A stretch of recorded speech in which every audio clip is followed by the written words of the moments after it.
कार्तिक कृष्णा रमा रंभा एकादशी व्रत महात्म्य। रमा हरि को प्रिय अति भाए वेद पुराण, याही कारण भये रमापति भगवान। युधिष्ठिर कहने लगे, भगवान आप अब दया करके कार्तिक माह की कृष्ण पक्ष की एकादशी की कथा का वर्णन कीजिए। श्री कृष्ण भगवान बोले, राजन, इस एकादशी को रमा एकादशी कहते हैं। इसको व्रत रखने से प्राणी के समस्त पाप समूल नष्ट हो जाता है और वह स्वर्ग की प्राप्ति करता है। इस संबंध में मैं तुम्हें एक प्राचीन कथा सुनाता हूँ। प्राचीन काल में मुचकुंद नाम का एक राजा राज्य किया करता था। उसके मित्र वरुण, कुबेर, इंद्र, विभीषण आदि थे। वह बहुत ही सत्यवादी और विष्णु का परम भक्त था। कालांतर में चंद्रभागा नाम की लड़की उसकी रानी के हुई। जब वह बड़ी हुई तो राजा ने उसका विवाह राजा चंद्रसेन के बेटे शोभन के साथ संपन्न कर दिया। एक बार जब शोभन ससुराल जा रहा था तो ससुराल में जाकर एकादशी पड़ी। चंद्रभागा सोचने लगी कि मेरा पति दुर्बल है और एकादशी निकट है, इसलिए वह इस व्रत को नहीं कर पाएगा। जब दशमी आई तो राज में ढिंढोरा पिटा। उसको सुनकर शोभन अपनी पत्नी चंद्रभागा के पास जाकर बोला, मैं दुर्बल हूँ और व्रत को करने से मर जाऊँगा, इसलिए हे प्रिय, कोई दूसरा उपाय बताओ।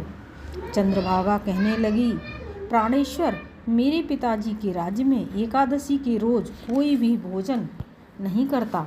यहाँ तक कि हाथी, घोड़े, ऊँट आदि पशु भी घास नहीं खाते। आप भोजन करना चाहते हैं तो यहाँ से दूसरी जगह चले जाइए। यहाँ तो आपको व्रत रखना ही पड़ेगा। लेकिन शोभन ने निश्चय किया कि भले ही वह मर जाए किंतु वह व्रत अवश्य ही रखेगा। उसने एकादशी का व्रत रखा और भूख से तड़प कर वह दूसरे दिन मर गया। राजा ने जमाई के शरीर को दहन करवा दिया। रमा के व्रत के प्रभाव से शोभन को मंदराचल पहाड़ पर धन धान से पूर्ण उत्तम नगर प्राप्त हुआ। सोने और मणियों के सिंहासन पर वह बैठता था। गंधर्व और अप्सराएं उसकी स्तुति करते थे। पूर्व जन्म में मुचकुंद नगर में रहने वाला सोम शर्मा ब्राह्मण तीर्थ यात्रा को निकला। चलते चलते उसकी भेंट एक ब्राह्मण से हुई। ब्राह्मण को प्रणाम करके शोभन बोला कि उसके ससुर और चंद्रभागा कैसी हैं। ब्राह्मण ने कहा कि वे सब ठीक हैं। अंत में चंद्रभागा भी मंत्रों और व्रत के प्रभाव से दिव्य शरीर धारण करके पति से जा मिली। पति को देखकर चंद्रभागा बोली, प्राणेश्वर, 8 साल की उम्र से ही मैं एकादशी व्रत करती हूँ। उन्हीं व्रतों के प्रभाव से आपका यह नगर ध्रुव बन जाएगा।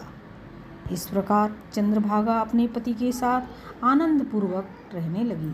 हे राजन, जो प्राणी रमा एकादशी का व्रत रखते हैं उनके सब पाप समूल नष्ट हो जाते हैं। जो व्यक्ति रमा एकादशी की व्रत कथा सुनते सुनाते हैं वे इस लोक में सुख भोग कर सीधे नारायण के लोक को जाते हैं। बोलो कृष्ण भगवान की जय।